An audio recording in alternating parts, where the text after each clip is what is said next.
Mutual ஃபண்ட்னா என்ன? அது எப்படி ஒர்க் ஆகும்? உங்க வெல்த்தை பில்ட் பண்ண மியூச்சுவல் ஃபண்ட்ஸ் எப்படி ஹெல்ப்ஃபுல்லா இருக்கும்? இன்வெஸ்ட்மெண்டோட சக்சஸ் சீக்ரெட்டை தெரிஞ்சுக்கணுமா?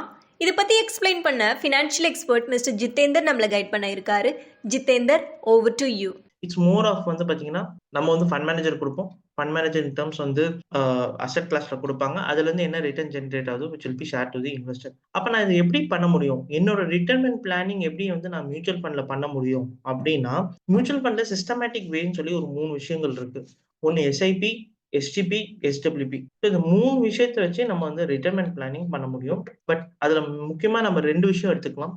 எஸ்ஐபி அண்ட் எஸ்டபிள்யூபி வச்சு நம்ம ஒரு ரிட்டர்ன்மெண்ட் பிளானிங் நம்மளால பண்ண முடியும். ஸோ நம்ம எஸ்ஐபி பண்ணும்போது என்ன எஸ்ஐபினா என்ன அப்படின்னா, மார்க்கெட்ஸ் ஃபால் ஆகும்போது நம்ம வந்து யூனிட்ஸ் வாங்குறோம், மார்க்கெட்ஸ் ரைஸ் ஆகும்போது யூனிட்ஸ் வாங்குவோம். ஸோ டெக்னிக்கா எப்படி போனாலும் மார்க்கெட்ஸ் நம்ம வந்து யூனிட்ஸ் வாங்கிட்டே இருப்போம். ஏன் நான் எஸ்ஐபில பண்ணணும் அப்படின்னு நெக்ஸ்ட் கொஸ்டின் யாராச்சும் இருந்தா, நம்ம சொன்ன மாதிரி ஒரு கிரீட் அண்ட் ஃபியரான என்வாயன்மெண்ட். ஸோ அந்த கிரீட் ஃபியர் என்வாயன்மெண்ட்டை வந்து இது நல்லிஃபை பண்ணிடும்.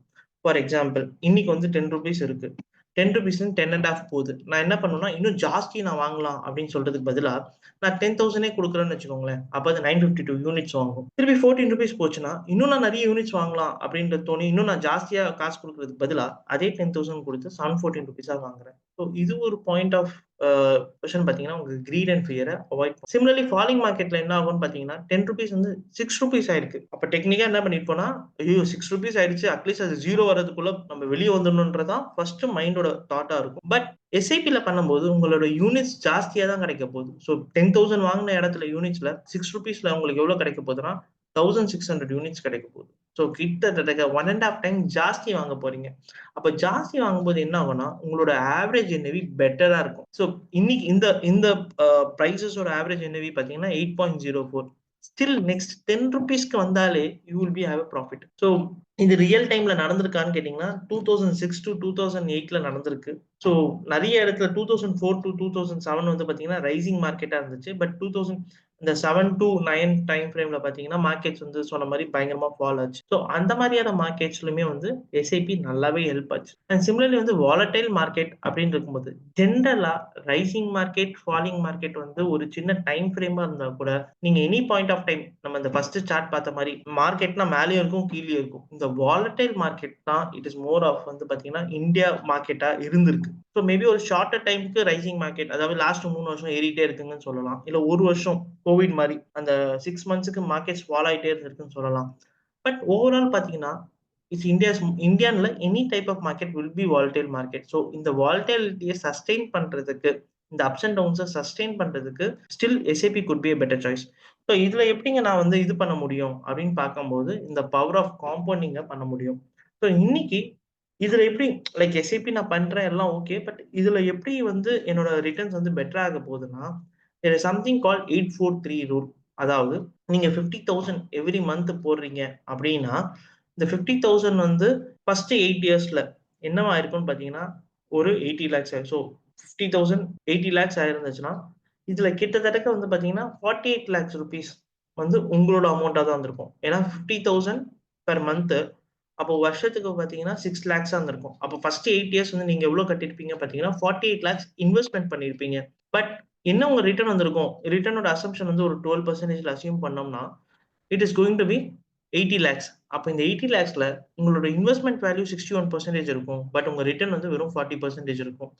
சிமிலர்லி நெக்ஸ்ட் growth அப்படின்னு பார்க்கும்போது நெக்ஸ்ட் 80 lakhs எப்போ வரும் அப்படின்னு பார்க்கும்போது 8 years எடுத்த time it has now become 4 years. So 8 yearsல இருந்த ரோல் வந்து இன்னைக்கு 4 yearல நடந்துருது.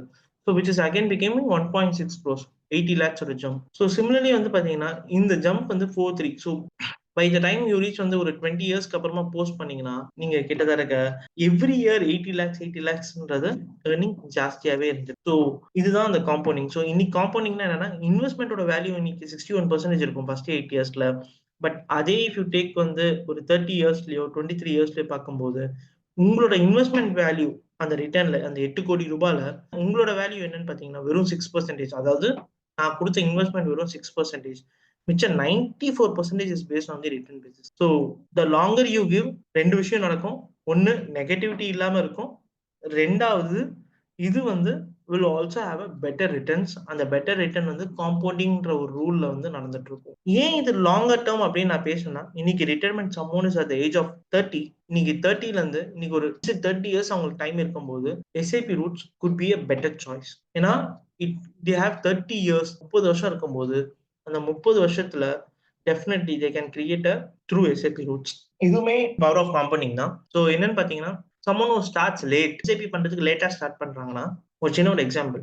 ₹1000 இன்வெஸ்ட்மென்ட் பண்ணியிருக்காங்க அப்படின்னா, அட் ஏஜ் ஆஃப் 25 அவங்க ஒரு 4,20,000 இது எல்லாமே டில் ரிட்டயர்மென்ட். அதாவது ஒரு 60 ஏஜ் அப்படின்னு அஸ்யூம் பண்ணியிருக்கோம்னா, ஒரு 4,20,000 நடந்திருக்கும். அந்த 4,20,000ல அவங்க 6 டைம்ஸ் ஹையா மெயின்டெயின் பண்ணியிருப்பாங்க. லைக் ரிட்டர்ன் வந்து 6 டைம்ஸ் ஹையா மெயின்டெயின் ஆயிருக்கு. பட் கோயிங் ஃபார்வர்ட் அப்படின்னு பார்க்கும்போது, இந்த 40த் இயர்ல யாராச்சும் ஒருத்தர் எஸ்ஐபி ஸ்டார்ட் பண்றாங்கன்னா, அவங்க வந்து கிட்டத்தட்ட 2,40,000 தான் இன்வெஸ்ட் பண்ணியிருப்பாங்க. பட் அவங்களுக்கு கிடைச்ச மல்டிபிள் அப்படின்னு பார்க்கும்போது வெறும் 3 டைம்ஸ் ஆஃப் மல்டிபிள். 25 இயர்ஸ்க்கு அவங்க பணம் 6 மடங்கா குரோ ஆயிருக்கு. பட் 40த் இயர் கடைசி 20 இயர்ஸ் தான் இன்வெஸ்ட் பண்றாங்கன்னா, அவங்களுக்கு வெறும் 3 மடங்கு தான் குரோ ஆயிருக்கு. ஸோ இந்த பவர் ஆஃப் காம்பவுண்டிங், இந்த 843 ரூல் வந்து ஜாஸ்தியா இன்வெஸ்ட்மென்ட் டைம் பண்றதுக்கு வில் பி a பெட்டர் சாய்ஸா இருக்கும். அப்போ நம்ம எப்படி பிளான் பண்ணணும்? அதாவது first thing is to calculate வந்து எனக்கு என்ன கார்பஸ் அமௌண்ட் வேணும்? அதாவது எனக்கு என்ன ரிட்டயர்மென்ட்டோட அமௌண்ட்ட நான் கிரியேட் பண்ணணும் அப்படின்றது வில் பி தி வைஸ் சாய்ஸா இருக்கும்.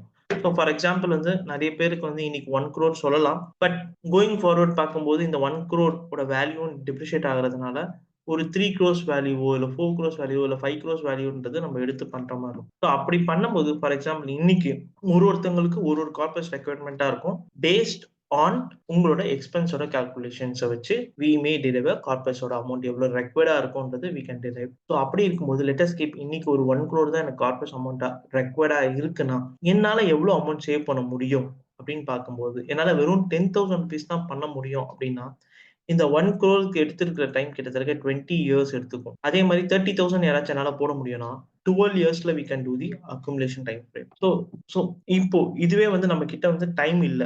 ஸோ ஃபார் எக்ஸாம்பிள் எனக்கு இந்த 1 crore வேணும். ஆனா என்கிட்ட டைம் இல்ல. என்கிட்ட வந்து வெறும் வந்து 5 இயர்ஸ் தான் இருக்குன்னா, அவங்க கிட்டத்தட்ட ₹1,00,000 இன்வெஸ்ட் பண்ணணும் to get this 1 crore amount. So 5,00,000. So to put a short story, ஒரு மீடியம் ஏஜ்ல இருக்கவங்க ரிட்டயர்மென்ட்க்கு பிளான் பண்றதுக்கு SIP could be a better choice. ஏன்னா, இப்ப நம்ம பேசினது வெறும் எஸ்ஐபி. இப்ப நான் நான் என்ன சொல்லணும்னா, இல்லைங்க என்னால எஸ்ஐபி ஏத்த முடியும். ஆனா இப்ப ஏத்த முடியாது. That could be the second question. So அதுக்கு நம்ம என்ன சொல்றோம்னா, எவ்ரி இயர் என்னோட இன்கம் ஏறும்போது நான் பேரலலா வந்து பார்த்தீங்கன்னா, 10% என்னால ரெய்ஸ் பண்ண முடியும். அதாவது நான் இன்னைக்கு ஒரு 10,000 போட்டிருக்கேன்னா, நெக்ஸ்ட் இயர் என்னால எக்ஸ்ட்ரா ஒரு ₹1,000 போட முடியும். ₹11,000 போட முடியும். அதே மாரி நெக்ஸ்ட் இயர் அப்படின்னு பார்த்தீங்கன்னா, ₹12,000 போட முடியும். அண்ட் நெக்ஸ்ட் இயர் பார்க்கும்போது எவ்ரி இயர் 10% நான் இன்கிரீஸ் பண்ணிட்டே போ முடியும் அப்படின்னா, ₹30,000 இன்வெஸ்ட் பண்ணாங்கன்னா, இந்த 1 crore வந்து அவங்க 12 இயர்ஸ் எடுத்துக்காம, வெறும் 10 இயர்ஸ்ல அத அட்டைன் பண்ண முடியும். ஸோ எஸ்ஐபி டாப் அப் ஆப்ஷன்ஸ்ன்னு ஒண்ணு இருக்கும். ஸோ நீங்க அத சூஸ் பண்ணும்போது, நமக்கு டெஃபினட்டா தெரியும். இந்த வருஷத்தோட அடுத்த வருஷத்தோட சம்பளம் வந்து கொஞ்சம் பெட்டரா இருக்க போகுதுன்ட்டு. ஸோ அப்படி இருக்கும்போது ஒரு சின்ன ஒரு டாப் அப். அது 10% இருக்கலாம், இல்ல 5% இருக்கலாம். பட் ஒரு டாப் அப்ப வச்சு நம்ம பண்ணும்போது, நம்மளோட கோல் அட்டைன்மென்ட் சீக்கிரமா நடக்கும். ஸோ ஒரு சின்ன மிஸ்டேக் என்ன பண்றோம் அப்டின்னா, இனிஷியலா பேசும்போதுலருந்து சொல்றோம். ட்ரெடிஷனல் இன்வெஸ்ட்மென்ட்க்கு போறதுக்கு சான்சஸ் நெறைய பேர் இருக்கு. அட்லீஸ்ட் நெறைய பேர் இருந்தாங்க. சிமிலர்லி வந்து பார்த்தீங்கன்னா, எஸ்ஐபி நான் போடப் போறேன். ஆனா என்னோட 40த் இயர்ல தான் போடப் போறேன்றவங்களும் இருக்காங்க. ஸோ இந்த மாரி 2, 3 மிஸ்டேக் பண்ணுவோம். So to start early to do a lot of SIP planning பண்றது பெட்டரா இருக்கும். பட் சம்ஒன் வந்து இல்லைங்க எனக்கு 45 இயர்ஸ் ஆயிடுச்சு. இப்ப நான் எஸ்ஐபி போட ரெடியா இருக்கேன். பட் வில் இட் அட்டைன்டா ஒரு 50 இயர்ஸ்ல இருக்கேன். இன்னும் ஒரு எனக்கு 10 இயர்ஸ் தான் இருக்கு. சாரி 10 இயர்ஸ் தான் இருக்கு. கேன் தட் பி குட்டான்னு கேட்டீங்கன்னா, ஆஃப் கோர்ஸ் அதுவுமே குட். ஏன்னா அவங்க நியர்பைல இருக்காங்க. அதாவது இந்த ஜாப் டிரான்சிஷன்ல நியர்பை இருக்காங்க. அதாவது ரிட்டயர்மென்ட்ல நியர்பை இருக்காங்க. ஸோ அப்படி இருக்கும்போது அவங்களுக்கு எஸ்டபிள்யூபி ஆப்ஷன்ஸ்ன்றது கரெக்ட்டா இருக்கும். ஸோ எஸ்ஐபிய விட அவங்க பிளான் பண்ண வேண்டியது வந்து பார்த்தீங்கன்னா, ஒரு ஆஃப்டர் தி ரிட்டயர்மென்ட்ல என்ன வரணும் அப்படின்றது பிளான் பண்ண வேண்டியது நெறைய வந்து எஸ்டபிள்யூபி சைட். அதாவது நான் ஒரே ஒரு அமௌண்ட்ட குடுத்துட்டு, அந்த அமௌண்ட்ல இருந்து for example 10,000 month on month குடுக்காம, என்னால 1 crore போட முடிஞ்சுச்சுன்னா, ஆர் 50 lakhs போட முடியுதுன்னா, 50 lakhs என்னால போட முடியுங்க அப்படின்னு சொல்றவங்களுக்கு 50 lakhs குடுத்துட்டு, அதுலருந்து மந்த் ஆன் மந்த் வந்து நம்மளால வந்து வித்ட்ரா பண்ண முடியும். ஸோ அதுவுமே வந்து பார்த்தீங்கன்னா, எக்ஸாக்ட்லி சொல்லப்போனா ஆப்போசிட்க்கு சாரி எஸ்ஐபிக்கு ஆப்போசிட் தான் அது. ஏன்னா எஸ்ஐபில நீங்க கட்டுவீங்க. எஸ்டபிள்யூபில உங்களுக்கு மாசம் மாசம் வரும். ஏன்னா நெறைய பேர் சொல்றது என்னன்னா, ஓகே எனக்கு ஒரு கார்பஸ் கிரியேட் ஆயிடுச்சு. நான் எஸ்ஐபி கட்டிட்டேன். 30 இயர்ஸ் கட்டிட்டேன். கட்டினதுக்கு அப்புறம் ஒரு கார்பஸ் கிரியேட் ஆயிருக்கு. இப்ப இந்த கார்பஸ நான் எப்படி எடுக்கணும்? எல்லாம் ஒன் டைம்ல எடுத்துடலாமா? அப்படின்னு கேட்கும்போது, ராதர் நீங்க ஒன் டைம் இருக்கு. ஏன்னா உங்க கார்பஸ் வந்து பெரிய அமௌண்ட்டா இருக்கும். ஸ்லோவா ஸ்டார்ட் பண்ணி 1 crore 2 crore இருக்கும். கம்ப்ளீட்டா எடுக்கிறதுக்கு பதிலா, அன்னைக்கு எனக்கு என்ன எக்ஸ்பென்ஸ் ரெக்வயர்ட் இருக்கோ, 2 lakhs பெர் மந்த்தா, அந்த 2 lakhs மட்டும் எடுக்கிறது வுட் பி தி பெட்டர் சாய்ஸா இருக்கும். ஸோ அப்படி ஒரு 2 lakhs 2 lakhs எடுக்கிறது ஆப்ஷன் வந்து எஸ்டபிள்யூபி சொல்றோம். ஸோ எஸ்டபிள்யூபி பண்ணும்போது maybe I can finish an another SWP முடிக்கிறதுக்கு என்ன ரெக்யர்மென்ட் இருக்கும் அப்படின்னு பார்த்தீங்கன்னா, என்ன அமௌண்ட் ரெக்வயர்ட், எனக்கு அது என்ன ஃப்ரீக்வென்சில வேணும். இது 2 தான் ரொம்ப முக்கியமான விஷயம். அண்ட் இது எனக்கு எவ்வளோ நாளைக்கு வேணும். ஸோ எனக்கு என்ன அமௌண்ட் வேணும், எனக்கு இது மந்த்லி வேணுமா, குவார்ட்டர்லி வேணுமா, அண்ட் 3 வந்து இது எனக்கு நெக்ஸ்ட் எவ்வளோ இயர்ஸ்க்கு வேணும். ஸோ இந்த 3 இது நீங்க எழுதி குடுத்துட்டீங்கன்னா, சிஸ்டமேட்டிக் வித்ட்ரால் எப்படி நம்ம சொல்றோம் பென்ஷன் இப்போ பென்ஷன் யாருக்குமே இல்ல. பட் பென்ஷன் எப்படி வருதோ, அந்த மாரி உங்களுக்கு every month or every quarter or every half yearly வந்து பார்த்தீங்கன்னா, உங்களுக்கு அந்த அமௌண்ட் வந்து உங்க பேங்க் அக்கவுண்ட்லயே வந்துரும். ஸோ எஸ்டபிள்யூபியும் will be the most preferable ஆப்ஷனா இருக்கும். இன்னைக்கு வந்து ஒரு 50 lakhs ரூபீஸ் இன்வெஸ்ட்மென்ட் இருக்கு. பட் 70,000 நீங்க வித்தின் அ மந்த் எடுத்தீங்கன்னா, it can go very easily இல்லீங்களா? லைக் சேவ் பண்ணிட்டு. பட் அதே ஒரு ஈக்விட்டி ஃபண்ட்ல போட்டு எடுக்கும்போது, அத நம்ம ஸ்லோவா எடுக்கும்போது என்ன ஆகும்னா, இந்த 2.5% இன்னும் குரோ ஆயிட்டே இருக்கும். ஸோ நீங்க எடுக்கிறத தாண்டி ஃபார் எக்ஸாம்பிள் 50 லேக்ஸ்ல 70,000 ஒரு மந்த் எடுத்தீங்கன்னா, மிச்சம் இருக்கிற 49 லேக்ஸ் 30,000 இன்னமும் மார்க்கெட்ல பார்ட்டிசிபேட் பண்ணிக்கிட்டே இருக்கும். ஸோ நம்ம ஒரே டைம் எடுத்துட்டோம்னா, அதோட ஃப்ளோஸ் ஆர் அதோட குரோத்த நம்ம ஸ்டாப் பண்ற மாரி ஆகும். எஸ்டபிள்யூபி பண்ணும்போது, அந்த குரோத்தோட ஸ்டாப் வந்து பண்ணாம, நம்ம அந்த குரோத் ஃப்ளோலயே வச்சுட்டு நாட் எனி ரெக்கமெண்டேஷன். பட் இது ஒரு சின்ன எக்ஸாம்பிள். அண்ட் என்ன பண்ணியிருக்கோம் அப்படின்னு பார்த்தீங்கன்னா, எங்களோட ஒரு ஃபண்ட் இருக்கு. அந்த ஃபண்ட்ல நாங்க 2010ல யாராச்சும் ஒருத்தர் 1 crore ரூபீஸ் இன்வெஸ்ட் பண்ணியிருந்தாங்கன்னா, and every month on month ஒரு 75,000 ரூபீஸ் எஸ்ஐபி எடுத்திருந்தாங்கன்னா, இன்னைக்கு அவங்களுக்கு என்ன வந்திருக்கும் அப்படின்னு பார்க்கும்போது, கிட்டத்தட்ட வந்து எஸ்டபிள்யூபி அமௌண்ட்டே கிட்டத்தட்ட வந்து 1.29 லேக்ஸ் வந்திருக்கும்.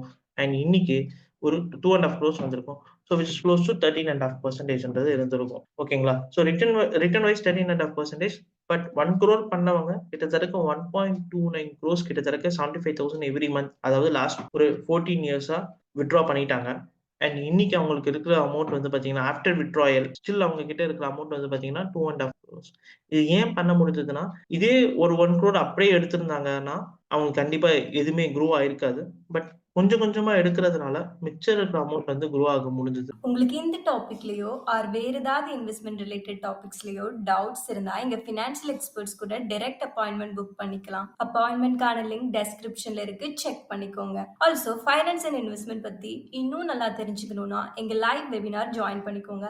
வெபினார்க்கான லிங்க்கும் டெஸ்கிரிப்ஷன்ல இருக்கு, செக் பண்ணிக்கோங்க. இந்த webinar full and full free. உங்களுக்கு இந்த வீடியோ பிடிச்சிருந்தா லைக் பண்ணுங்க. ஃபைனான்ஸ் பத்தி தெரிஞ்சுக்கணும்னு நினைக்கிற உங்க ஃப்ரெண்ட்ஸ் அண்ட் ஃபேமிலிக்கு ஷேர் பண்ணுங்க. ஆல்சோ மறக்காம சப்ஸ்கிரைப் பண்ணிக்கோங்க.